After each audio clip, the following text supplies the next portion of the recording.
Hi friends, welcome to our channel. అమావాస్య గడలు మొదలవుతూ ఉంటాయి. ఇక గుప్తా యమధర్మరాజు ఇద్దరు కూడా అనుకుంటారు, ఆ బాలికను ఎలాగైనా సరే ఈ అమావాస్య రోజున తీసుకువెళ్ళిపోవాల్సిందే, లేకపోతే ఆ బాలికకు చాలా ప్రమాదం పొంచి ఉంది ఆ ఘోర నుంచి అని చెప్పి మాట్లాడుకుంటూ ఉంటారు. అక్కడ బాగి అమర్ ఇద్దరు గదిలో పడుకొని ఉంటారు. ఇక్కడ అరు మిస్సమ్మ దగ్గరికి, అమర్ దగ్గరికి వెళ్ళిపోతుంది. గుప్తా యమధర్మరాజు ఇద్దరూ కూడా ఈ బాలిక ఎక్కడ ఉన్నది అని చెప్పి మొత్తం ఇల్లంతా వెతుకుతూ ఉంటారు. యమపురికి తీసుకుపోవడానికి సిద్ధంగా ఉంటారు. ఇల్లంతా ఎంత వెతికినా అరుంధతి కనిపించదు. ఇక తర్వాత అమర్ గదిలోకి వచ్చి యమధర్మరాజు గుప్తా వెతుకుతూ ఉంటారు.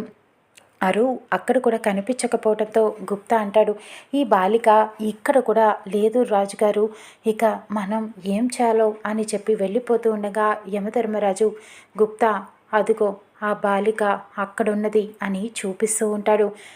అమర్కి బాగికి మంచం మీద మధ్యలో ఉంటుంది.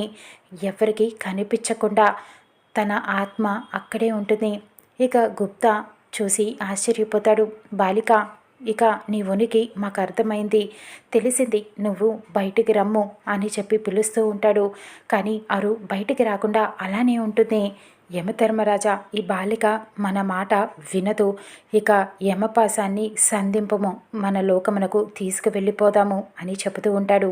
అరు వద్దు అని అంటూ ఉంటుంది. ఇక యమధర్మరాజు పాశాన్ని అరు వైపు విసురుతూ ఉంటాడు.